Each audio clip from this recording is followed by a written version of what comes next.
Okay, let's get started, I guess. Welcome to this talk. Right, my name is Chi. I've been writing this programming language and the shell in the title. It's called Elvish. It has a very catchy domain name if you want to have a look while you're sitting, listening to my talk. So Elvish is a shell, but it's also a programming language. So if you have I guess most people haven't really used like Elvish, but a shell it's kind of similar to things like Bash or Zesh, but it is a more modern shell, which means that it has more powerful interactive features. But probably the more interesting bit is that it also has like a full-fledged programming language. If you have tried like writing scripts in Bash or Zesh, you will know that they're not exactly like modern programming languages. A lot of things are kind of painful to do. Like you can have an array of strings, but you can't have an array of strings. It's very hard to do like any advanced programming stuff. But Elvish is built like a real programming language. And there are some other shells that you may have heard of that's sort of similar to Elvish. I've listed a few. New Shell is a shell in Rust. Oils is, I think, C++ nowadays. There's another modern shell built with Go called Murex. If you're interested, you can check them out. Right, so every time I tell people I write a shell, the first question I get is always, why would you write a shell? So the immediate answer is that I was kind of fed up with the traditional shells. I think they're just not very good. And a lot of people's reaction to that is like, just don't use shell for anything sophisticated. Like only use it as kind of your terminal, but if you want anything slightly more complex, just like use a real programming language. And my thought was, why don't we make shell a little bit better? So that's kind of the original motivation. But I think there's kind of a deeper reason for that is like as programmers, we are one of the, like we're basically like modern blacksmiths. Like we are in a position where we are able to make our own tools, which if you think about it, is actually not the case for most professions. So like a shell is really just another program. So you can write a shell, and I will be showing a bit of how you can actually do that. So you can kind of shape how you work yourself because you can write your own tools. So a shell, but writing a shell is probably a bit too hardcore for most people. But writing shell scripts is also another way to kind of make your own tools. Like writing shell scripts used to be very, very popular, like kind of in the 90s, in the early 21st century, but it's becoming much less popular these days because people are not satisfied with what the traditional shells are capable of doing. And instead, we get a lot of like terminal tools that's developed using Go, using Rust. People don't really write like scripts in shells anymore. And I think it's a bit of a shame, and it's because the traditional shells are just not good enough. All right, so let's talk a bit about Elvish itself. So the first part, let me give you a very quick tour of kind of the full-fledged programming language part of Elvish. So as I said, I think advanced programming features and shell scripting is kind of necessary for shell scripting, but some people don't think so. Some people think that like they're not compatible because shell is weird. But like here's a very contrived and short example of showing you how to use advanced programming features to do real-world shell scripting stuff. So this is an example where, assuming that I have two hosts that I manage. So this is not like Kubernetes, like a herd of 1,000 hosts. It's really just like my two of my pet VPS hosts. But we still do this nowadays, right? And one of them is called A, another is called B, and for some reason, only God knows, they have different distributions. So I want to update them, and they use slightly different commands. So A is probably Debian or Ubuntu, so I use apt update. And B is Arch Linux, so I use pacman-syu. It's the equivalent of apt update for people who have not used Arch, which I assume is most people. And we want a way to run those things kind of in parallel in the shell.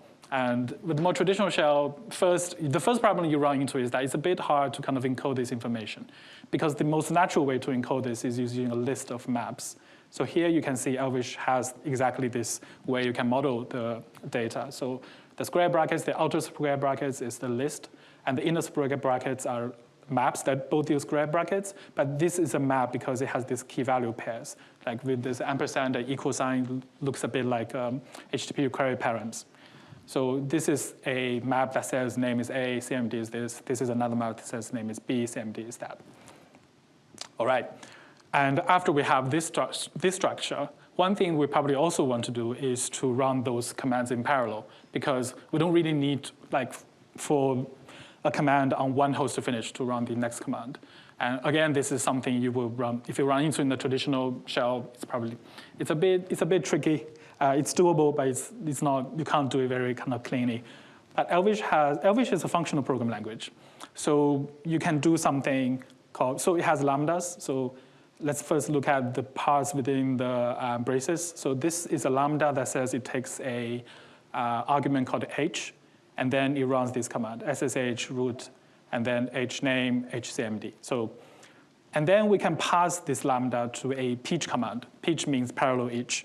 So, and then we can pass this lambda, and the data is supposed to operate onto the peach command. So what this basically does is that it says, take this map and take this map, call the lambda for me for both maps, but do that in parallel. So this is a very kind of quick example of showing how advanced, what some people might call advanced programming features, but really it's like table stakes for real programming features these days, like how those features can actually be very practical in shell scripting.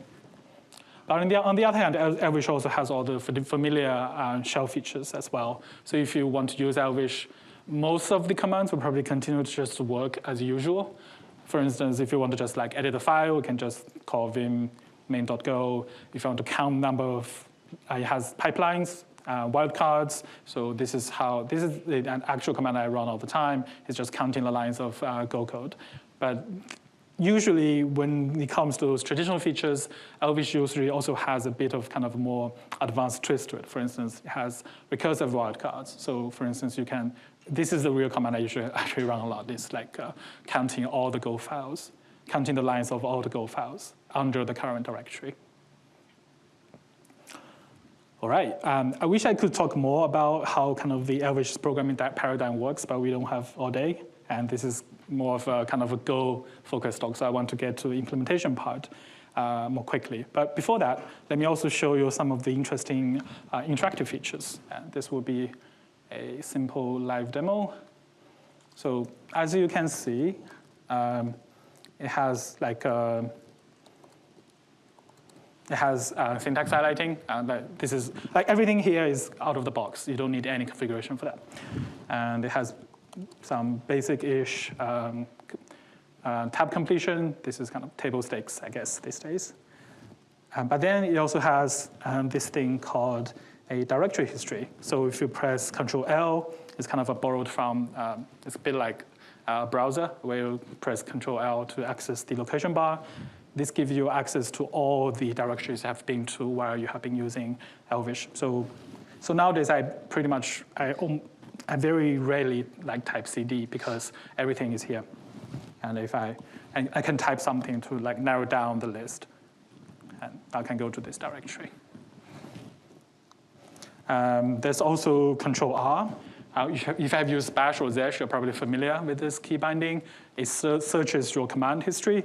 But in Elvish, again, there's a bit of kind of a more advanced twist to it, in that it doesn't just show you the most recent match. It gives you a list of all the commands. And notice that it actually has a scroll bar to the right. I'm a bit confused why people writing TUI applications don't put scroll bars in their application. Elvish has scroll bars everywhere. And this is how I can find this beautiful ffmpeg command that I wrote a couple of days ago. All right, and the last thing to demo is that it has a built-in file manager. So it has this 3-column view where it shows you the current directory, shows you a preview of the selected directory or file, and it shows the parent directory. So for instance, let's go to Elvish itself, and it has previews of the files. If everybody has used Ranger, this is kind of very similar interface to Ranger. But this file manager, it only does this navigation thing. If you want to do something, for instance, if I want to delete a file, what you can do is that, remember you're still in the shell. Something you can do is you can just start typing rm, and you can press enter, that brings up the selected file name to your shell. So it's very well integrated with the kind of the shell experience. So you don't need to learn, press some key to delete a file, press some key to rename a file. You just reuse your existing shell knowledge. All right, and the interactive feature and the programming feature kind of comes together in that you can use Elvish's language to program the UI. So one example, this is kind of my favorite example, is in Bash, if you want to customize your prompt. I mean, nowadays you can use one of those kind of existing kind of prompt things, right? But if you want to do it kind of in the original way, what you do is that there's a variable called PS1, and the value has a tiny language in it, like %h is the host name, %u is the username. I'm not even sure this is correct. But in Elvish, the way you customize the prompt is very easy. There is a variable called edit::prompt. And you just give it a lambda that tells you whose output will just become the prompt. So this is an example. So for instance, by default, the prompt doesn't show the username. It only shows the directory. But if you want to show the username, you can just write a lambda, and this is now your new prompt. And another thing that's being actively worked on is that very soon the entire UI will be programmable. And there is a new TUI framework that's under development. And I can just give you a very quick peek of some probably not terribly useful but interesting applications you can probably build with this kind of TUI application. This is Game of Life. It's very suited for a terminal application because it's just like a grid.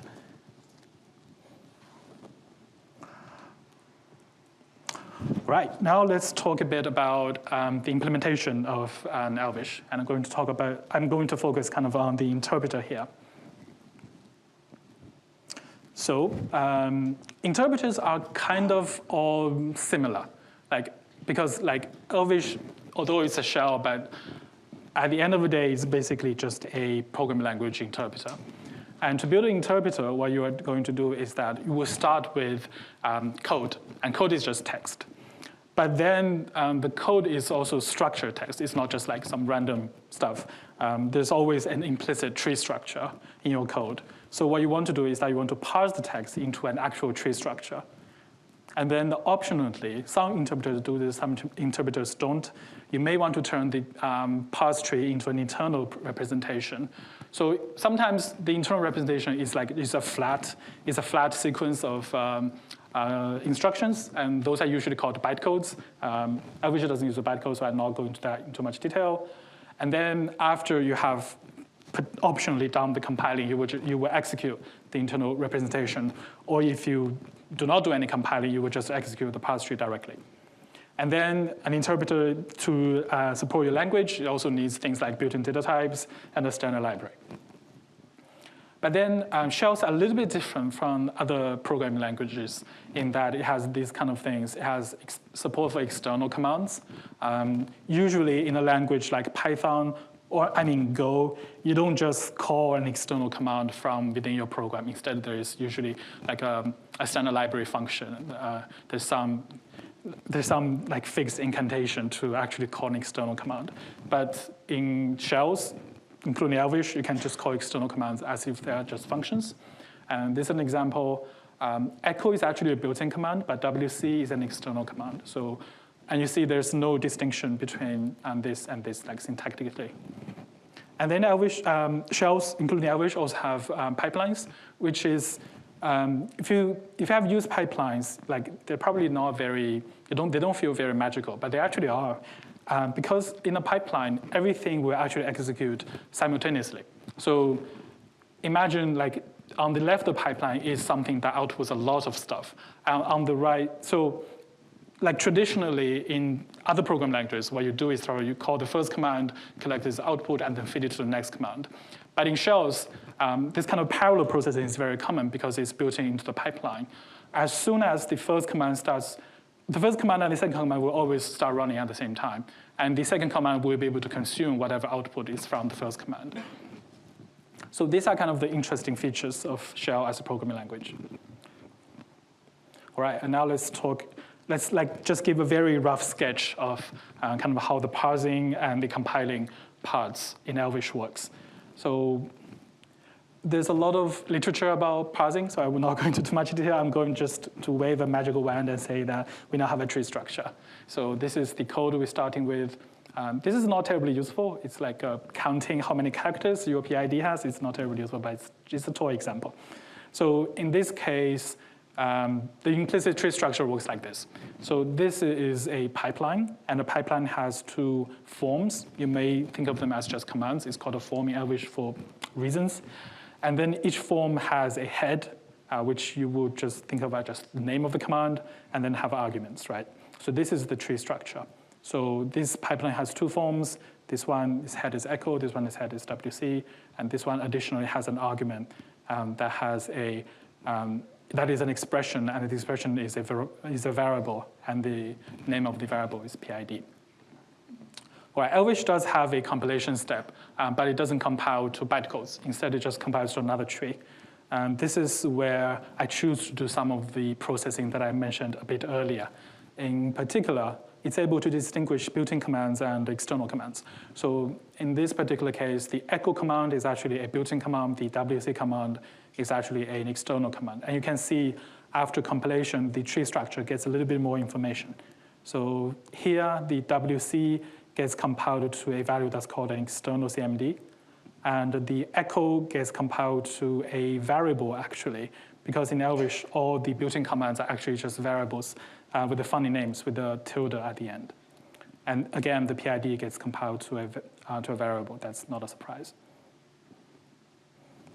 But the real interesting part is when it comes to an execution, because every interpreter can do parsing and compilation. So when it comes to execution, this is the same kind of operation tree that I have just mentioned earlier. And because this is Go, the way we model this is that we just say that each of those nodes have a exec method. So let's start by saying that the exec method doesn't take anything, it just executes. But then you will quickly realize one thing, is that the echo command and the WC command kind of run in different contexts, because the output of the echo command is fed to a pipe, and the input of WC is taken from the pipe. So their output and input are different. So to handle that, we just say that they run in different contexts. And to start with, our context is just let's look at the files first. So each different command runs in a context that has a file, std, standard input file, standard output file, but they also have a standard input channel and standard output channel. This is something we'll talk about slightly later. So, well, let's talk a bit about it now. So traditionally, pipelines just carry bytes, but in Elvish, they can also carry values. That's all I got to say now. So it is useful for many different kind of data processing processes. Right, so, and the pipeline op and the form op will both, their exec methods both take a context. And now I'm going to dive into this is something that kind of resembles real code, but it's not exactly real code. But it is kind of what makes a shell interpreter different from any other language is that it has this pipeline semantics. And you can see it's all kind of very familiar ingredients that you probably have used in Go. So for simplicity, let's just assume that we have two forms. If you can do two forms, you can do three forms, you can do n forms. It's just that you have to put this in a loop instead of a simple kind of execution like this. So in order to connect them via pipes, we need to create the pipes. And as we've seen earlier, there's a byte pipe, and there's also a channel. So the byte pipe is just os.pipe. I'm not doing any arrow handling in this toy code. So you just create a pipe like this, and then for the channel part, you just create a channel like this. And then, so you can now build the different context for the two different forms.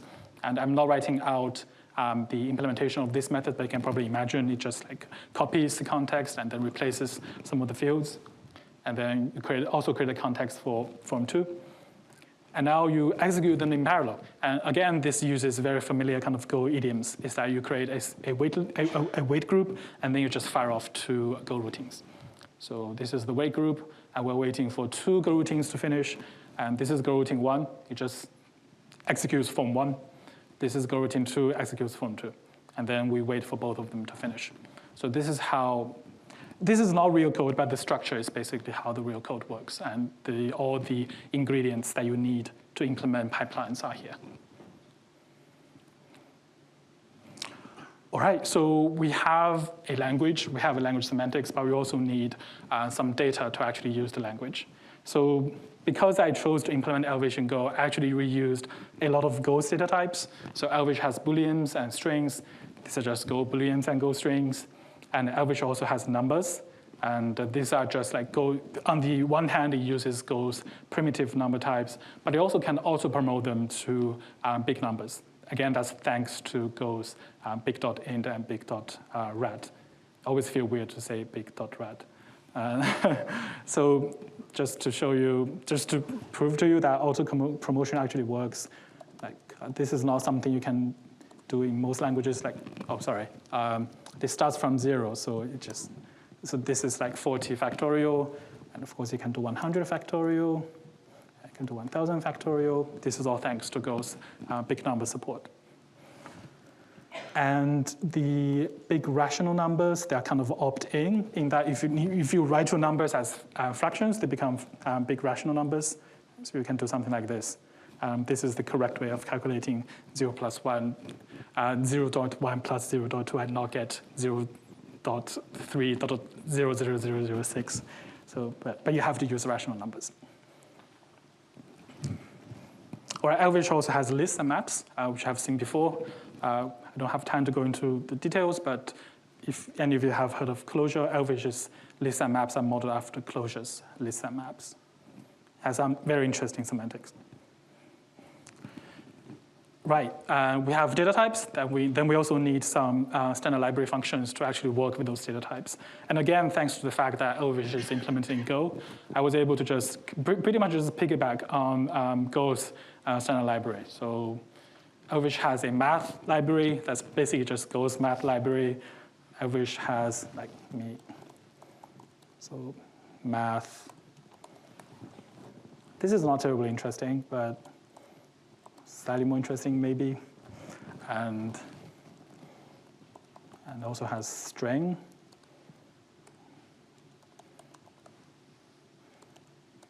This is basically like strings.has prefix, right? And this is basically like just math.log10, math.log_. And there's also regular expressions.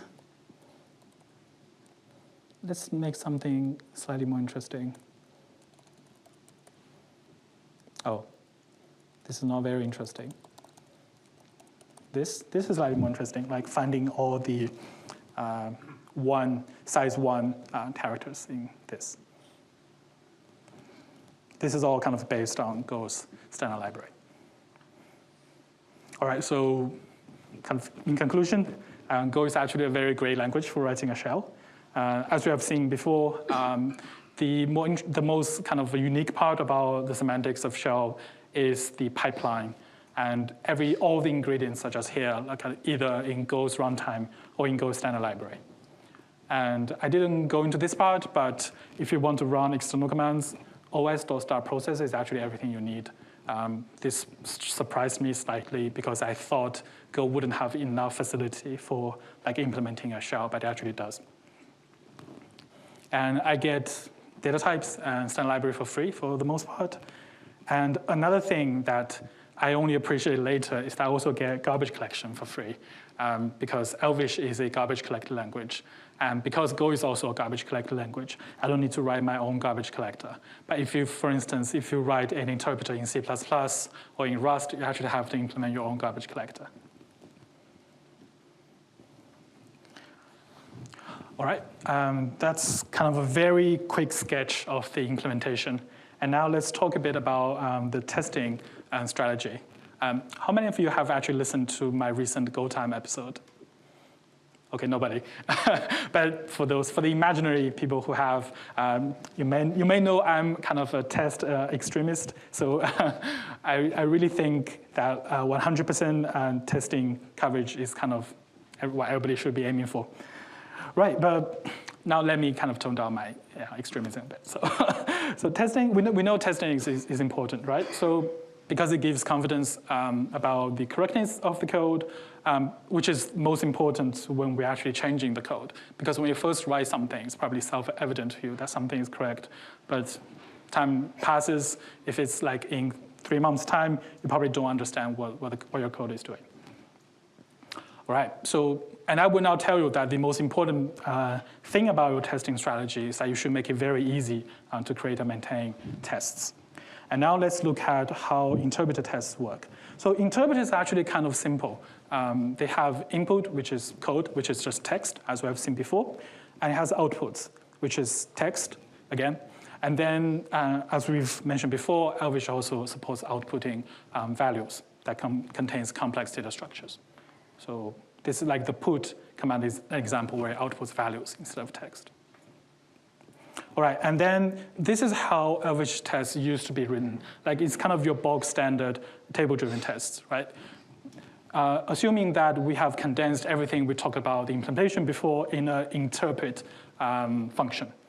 The interpret function takes code, which is a string, and it outputs some bytes, outputs some values, and then some bytes. Right, so to test this, what you do is that you just build a table that has tests, code, want values corresponds to this, want text corresponds to this, and then you write your test like this, right? Like for instance, echo foo, we wanted to output foo with a new line because echo actually has an implicit new line. And then what you do is that you just iterate through the slice, and then you get your actual output, and then you compare to what you want. So this is your pre-box standard Go tests. And now let's look at what happens when we're trying to write a new test. So for instance, let's pretend that I'm writing a new command called str::join, which is basically Go's string.join. So what you do is that first you implement the new functionality, and then because Elvish is a shell, it runs in the terminal. So what I would do is that I would just test manually in the terminal. And then I will convert what I just did kind of into a test case. So in this particular example, this is the code part, right? And this is the values part. All right, but then if you think about it, step 3 is actually quite repetitive because you are kind of doing this conversion yourself, and humans are not good at repetitive tasks, but computers are really good at repetitive tasks. So now let's try to automate this. All right, so this is kind of the rough scheme of how it actually works today.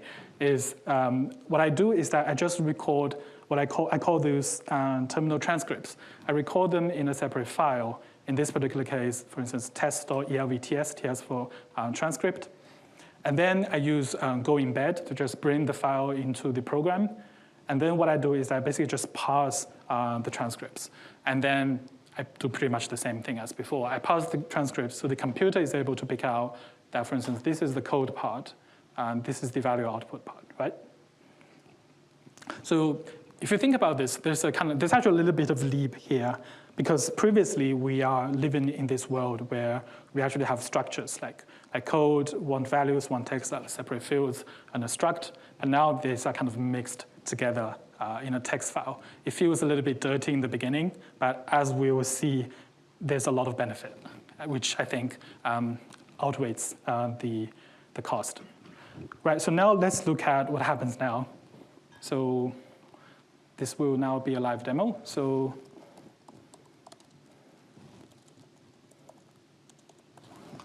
I implemented string drawing, and then I do this in my terminal, right? And then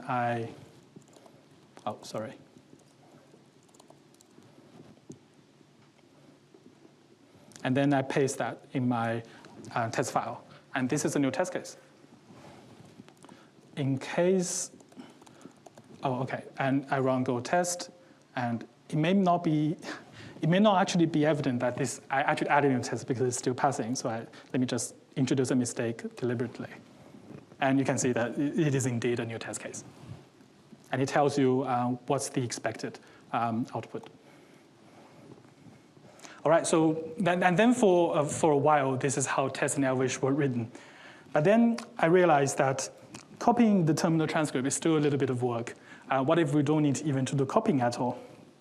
And there's a way you can do that, right?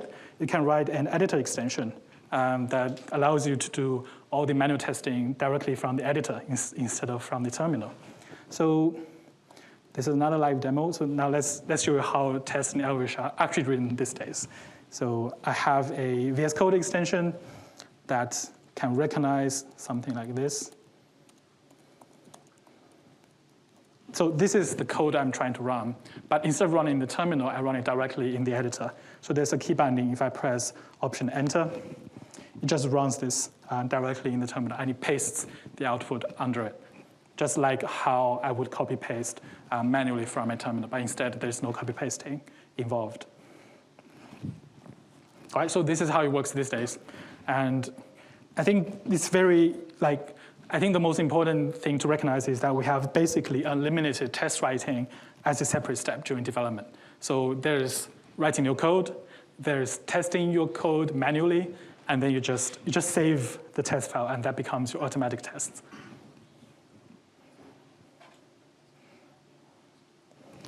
All right, let's not talk about this. We don't have a lot of time. All right, so I've just shown how I test the interpreter these days. The interpreter is kind of simple, but now let's look at something that's slightly more complex. So let's look at how I test the terminal app itself. So Elvish's terminal app is kind of organized like a GUI app. So it has there's a concept of widgets. So conceptually, a widget is this kind of interface. It keeps its state internally, and it's able to handle an event, which can trigger some internal changes, and then it can render itself onto a buffer. And when I say buffer, you just think like a rectangular area in the terminal. So an example of a widget would be what I call the code area widget. So what it does, it's actually called text area, but I should change this. So what it does is that it just stores some text content and the cursor position, right? So for instance, what's this render method, what it does is that it just writes out the current content and the cursor. And the handle method, let's look at some examples. Like if I press A, it just inserts A at the current cursor. If I press backscape, it would delete the character left of the cursor, and I can press left to move the cursor left. So these are all kind of the behaviors of the code area widget. So if you think about this, there's a bit of a parallel between the widget API and the interpreter API. So the input is events. It's not just text, but you can represent them as text.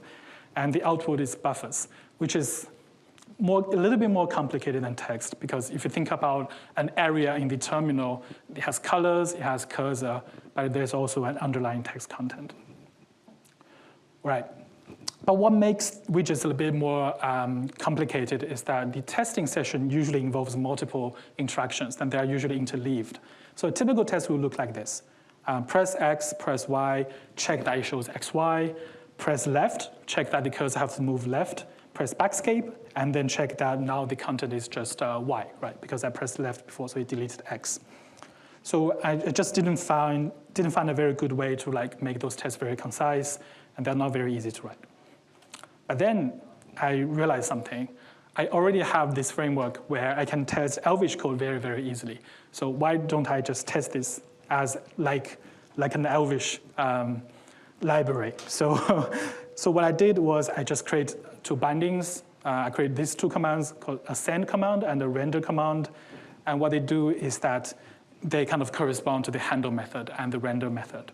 So if I can send XY and then render, it shows XY. I can send left and render, it shows XY. I can send backspace and render, it shows Y. So this looks a lot like screenshot tests if you do front-end engineering, except that kind of the screenshots are embedded directly in the test files. But then I'm also lying a bit, because you can see these two outputs are the same. It doesn't show the cursor. And now I'm going to show the real stuff. So this is how the real stuff works these days. So this is like an example where I'm trying to type echo, but I forgot the H. Because Elvish also has syntax highlighting. So this one tells you that now it shows ECO, and the color is red. And then I can move my cursor left. And you can see the cursor has moved here. It's a little bit subtle, but there's kind of a hat here. And you may be wondering why this can overlap with the R. It's because this R is not a standalone character. It's actually Unicode combination characters. And it's actually 2 Unicode combination characters that can combine to make a little triangle shape. And then I can type my H. And if I render again, everything becomes green, because now this is a valid command. So this is how UI tests are written in Elvish these days.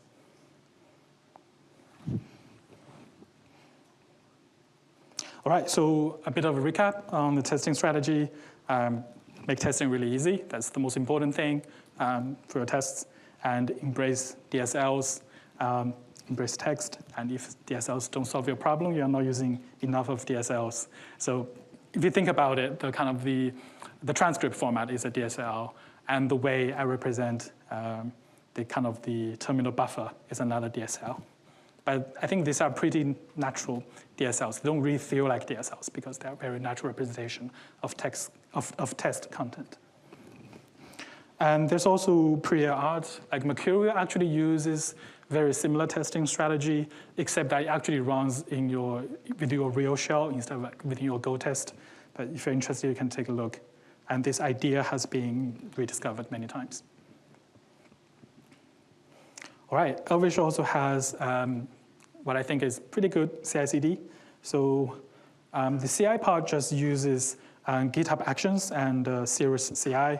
I have not heard of Cirrus CI. It's another CI that's free-ish, has credits for open source projects, and it has BSD runners. And Elvish supports all the BSD platforms, so I also use this.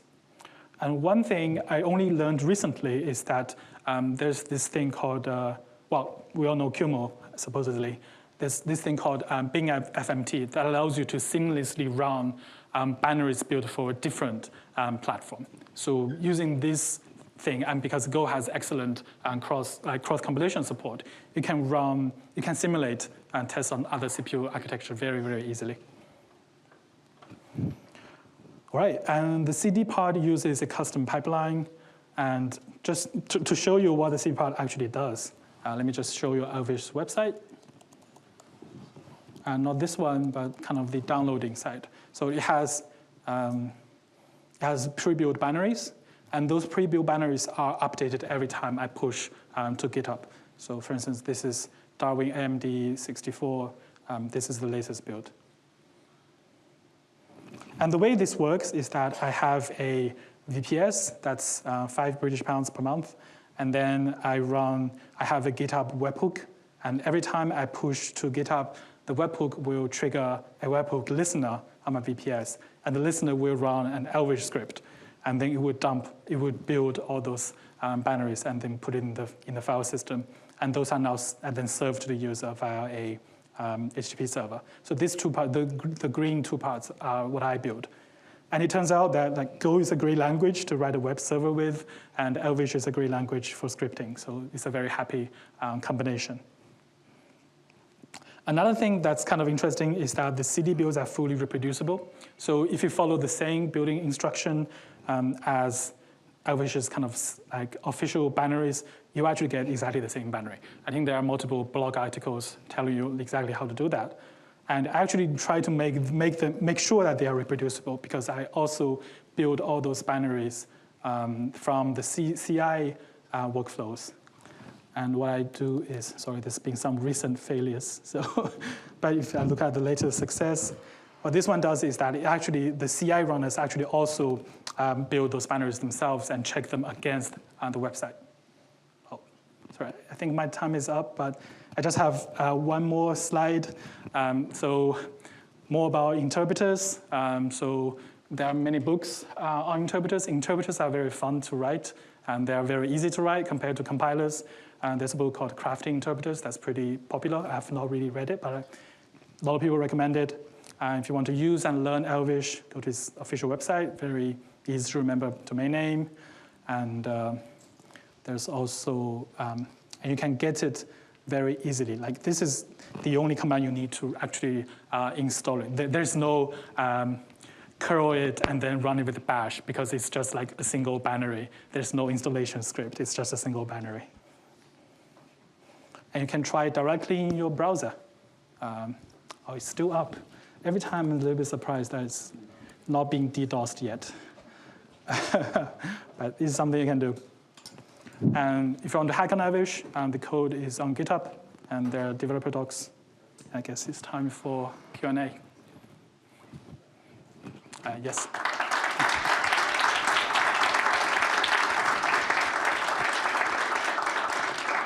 Thank you for your talk. Are there any questions? Yeah.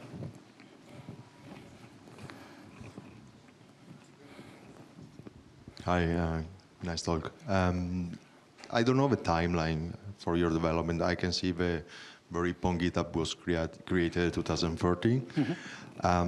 In 2016, a book from Thorsten Boll, Writing and Interpreting Go, was published. Mm-hmm. Did this affect your work, or were you already on the on writing, the interpreting way ahead before that? Not really, because a lot of the development actually happened during the first 2 years, because that was because I was still in uni. I didn't have a full-time job back then, and right. So and after that, it's mostly just like small-ish features. But the TUI framework that I showcased very briefly is kind of the next big thing. But much of the interpreter was done in the first 2 years, and I started kind of daily driving Elvish like half a year after I started it.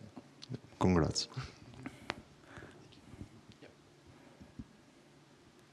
So, nice talk. So I wish to ask you about the performance. So did you have the chance to benchmark the Elvish language against, for example, Bash scripting or other languages to see and compare the performance?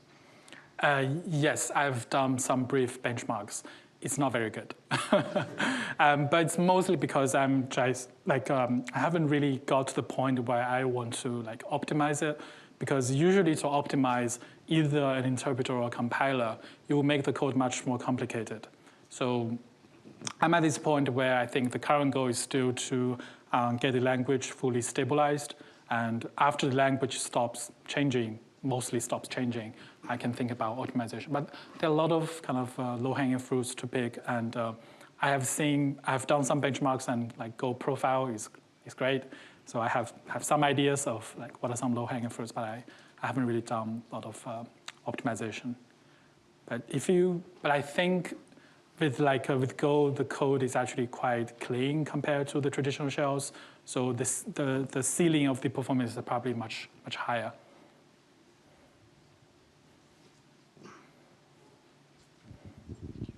Another question?